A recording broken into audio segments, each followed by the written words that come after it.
وتمت كلمة ربك صدقا وعدلا، صدقا في الحديث وعدلا في الأحكام. بسم الله الرحمن الرحيم. الحمد لله، لا حول ولا قوة إلا بالله العلي العظيم. إخوة الكرام، إلهي سبحانه وتعالى خير كان هليشيو. انت أن رادنا يصفة مثل تلمامها قرآنك حديث كان سيدو تلمامي قرآنك حديث لمد ماذا نرك لعلك هدام غشيد وحلقة يابا إن أدمانت بلاودد برشاد كتابك قرآنك وأد حفظ سد وأد عمل فشد وإلهي سبحانه وتعالى أنا أد كأجر حساب ستد وما أنت قيامها لغوغو باديو وكودو كتابك قرآنك حديثك إمام الترمذي أيا صاري علي بن أبي طالب رضي الله عنه أيا ورنايا وحوليه وحن مغلي النبي صلى الله عليه وسلم أوله ألا إنها ستكون فتن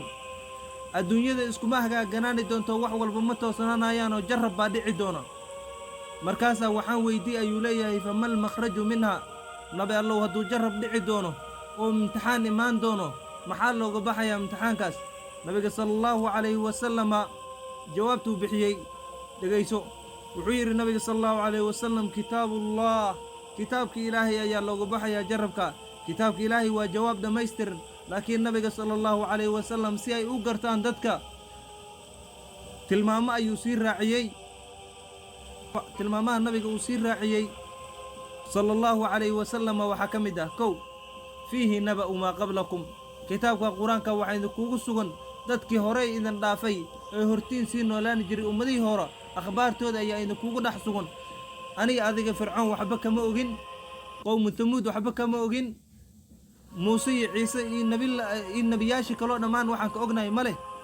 nabiyullaahi yacquub iyo ilmihiisa waxba kama ogin nabiyullaahi ibraahim iyo ilmihiisa waxba kama ogin laakiin kitaabka quraanka ayaa nogala sheegay labaad wa khabaru ma ba'dakum kitaabka quraanka gudihiisa waxay kuugu sugan akhbaarta in ka dambaysa ani adiga dhimasho ayaa war nooga dambaysa laakiin qabri dhaxdiisa maxaa dhici doono waxaan ka warqabno ilaahay abuurto ma jirto inay janno jirto inay naar jirto inay xisaab jirto inay qiyaamo jirto kama warqabin laakiin kitaabka quraanka ayaa noo sheegay oo waana soo gaaray warkeeda wa hukmu ma baynakum hadii laba ruux oo dhaxdeen ay wax iska daba maraan wixii isku kala bixin leen waa kitaabka quraanka نبي ماشى وحكون في سر يا آية القرآن إلهي سبحانه وتعالى أوليه وما اختلفتم فيه من شيء فحكمه إلى الله وإن تنازعتم في شيء فردوه إلى الله نبي الماما قرآن أيوسي وحوليه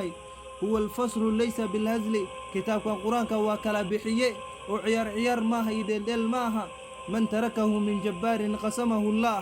روح انتو حوك كبتا قرآن كان دردرنا إلهي سبحانه وتعالى أيا أهمت كأرسنا يا إلهي سبحانه وتعالى دو كأرسدنا مشى وحكوية لملا إلهي سبحانه وتعالى نعدو كاقبقى إنا قدال كيما دو مجرتو ولا يخاف عقباها النبي صلى الله عليه وسلم تلماما يوسي وحوليه ومن ابتغى الهدى في غيره أضله الله روحي كرا ديهانون ميلان كتاب كان قرآن كان نهين إلهي سبحانه وتعالى غوبادي التنمية وهو حبل الله المتين كتاب القرآن وحرق اللي أتكا النبي صلى الله عليه وسلم مشى وحكوا في السر يا أيد إلهي سبحانه وتعالى أوليه واعتصموا بحبل الله جميعا حرق الله قوة لدقى دمانتين أوليه إلهي سبحانه وتعالى كلمة يصيب النبي صلى الله عليه وسلم وحوليه وهو ذكر الحكيم كتاب القرآن وواني مرتئة وهو الصراط المستقيم وهو ضد التوصل كلية ما هو حكوم في سر يا النبي صلى الله عليه وسلم أيد الله سبحانه وتعالى وليه وأن هذا صراطي مستقيما فاتبعوه ولا تتبعوا السبل ودد يدواتنا يسور راعة وهالراعنا مارتا ودوينك لله كهالراعنا أني أذقنا ما ننكي تضبئي تمجري وحكسي بدنا يا إلهي سبحانه وتعالى أن وحن ويديسنا إنه ودد صحدا نقوها نونية وحنا إهدنا الصراط المستقيم وددا توسنay halka lagu sheegay waa kitaabka quraanka weeyaan nabiga sallallahu alayhi wasallam tilmaamay quraanka ayuu lisii wada wuxuu leeyahay huwa alladhi la tazigu bihi al-ahwa wa midka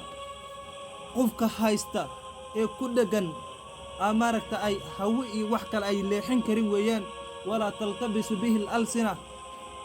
luqad ku daranta lama hayo kitaabka qur-aanka ah carab ku darsami maayo ayuu leeyahay nabiga sala allahu calayhi wasalam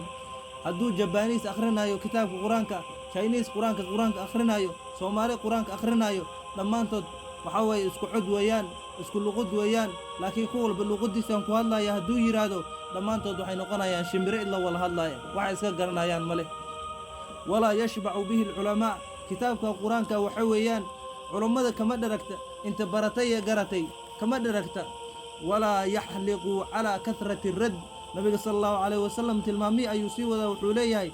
kitaabkan qur-aanka loogama xiise dhigo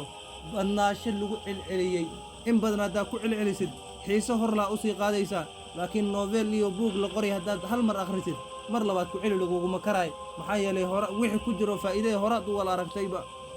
walaa tanqadii cajaa'ibuhu kitaabkan qur-aanka waxyaabaha la yaabka uu leeyahay wax dhammaanaya ma aha huwa aladii lam tantahi aljinnu ida samicahu xataa qaaluu innaa samicnaa qur'aanan cajaba yahdi ila arushd kitaabkan qur-aanka waxa weeyaan kitaabkii markuu jinka maqlay qiraa'adiisa markuu jinka maqlay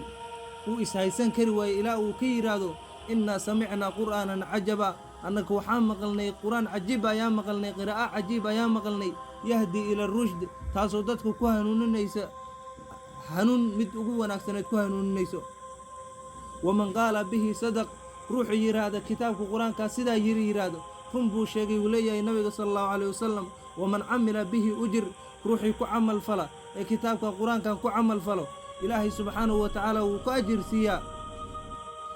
umuna caaisha radia allaahu canha waa tii marka nabiga khuluqdiisa laga weydiiyey ee dabciga nabiga noo sheeg la yirina waa tiina lahayd kaana khuluquhu alqur'aan akhlaaqda nabiga waxay ahayd kitaabka qur-aanka waa tiina lahayd ilaahay subxaanahu wa tacaalana kitaabkiisuu nooga sheegay oo wakiina lahaa wa innaka la calaa khuluqin cadiim waman xakama bihi cadal ruuxii kitaabkan qur-aanka dad ku kala xugmiya laba ay dhexdooda ay dood taallo ku kala xugmiyana nabiga sala allahu calayhi wasalam wuxuu leeyahay cadala yacni wuu cadaalad falay ruuxa wuu cadaalad falay yaclamu maa bayna aydiina wamaa khalfana wamaa bayna dalika wamaa kaana rabbuka nasiya nabiga sala allahu calayhi wasalam tilmaamihii uu sii wadaa wuxuu leeyahay waman dacaa ilayhi hudiya ilaa siraadin mustaqiim ruuxii dadka ugu yeera xaggiisa mase ruuxii looga yeera dabcan waddo midda ugu toosan waddo toosan midda ugu toosan baa looga yeeray uu leeyahay nabiga sala allahu calayhi wasalam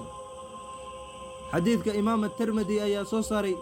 jazaakum allahu khayran ka faa'iidaysta oo dadka kalena sii gaarsiiya rabbi subxaanahu wa tacaala ha idinka ajirsiiye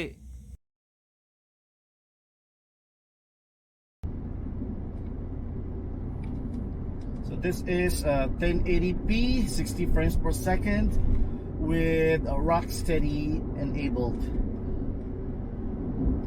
Currently we are in Sheikh Zayed in Dubai, the famous business district here in this country. This is during the lockdown.